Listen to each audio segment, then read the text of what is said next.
pushing to make marijuana legal in Minnesota are closer than ever to that becoming a reality. Today, the Minnesota House is set to vote on a bill that would legalize weed for recreational use. Our Caroline Cummings has been following the debate for us since day one. She's joining us now with the latest. Caroline, this bill didn't just come together overnight. No, it didn't, Jeff. That is an understatement. This bill is really the culmination of years of work. And in this session alone, 16 committee stops, dozens of changes made along the way, and hours of testimony. But now the DFL-led House is expected to take a vote on this 300-page bill, but expect some Republicans to join Democrats in voting yes, too.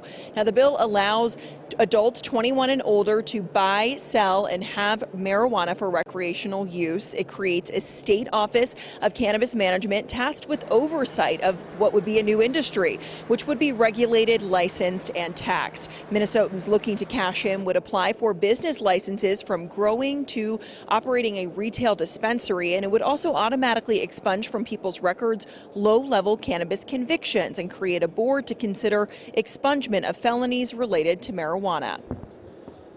It's time. Minnesotans deserve the freedom and respect to make responsible decisions about cannabis themselves. Our current laws are doing more harm than good, and Minnesotans want a cannabis policy that makes sense and adapts to the modern world. There are some people who support legalization, some people who support decriminalization, some people who support expungement, but we all, no matter where you land on those issues, this bill has a lot of flaws. Now, some GOP-backed amendments have been added onto the bill throughout the process, but still some GOP members have concerns related to public safety protections and how local governments are allowed to regulate or say where a cannabis business can operate in their community, known as local control. Jeff. We've talked about the House, so what's next? The Senate still has to make some decisions on this part, right?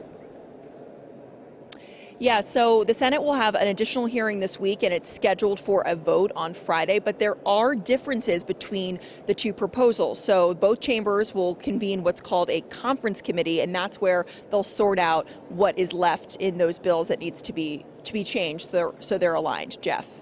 Caroline Cummings at the Capitol for us. Thank you.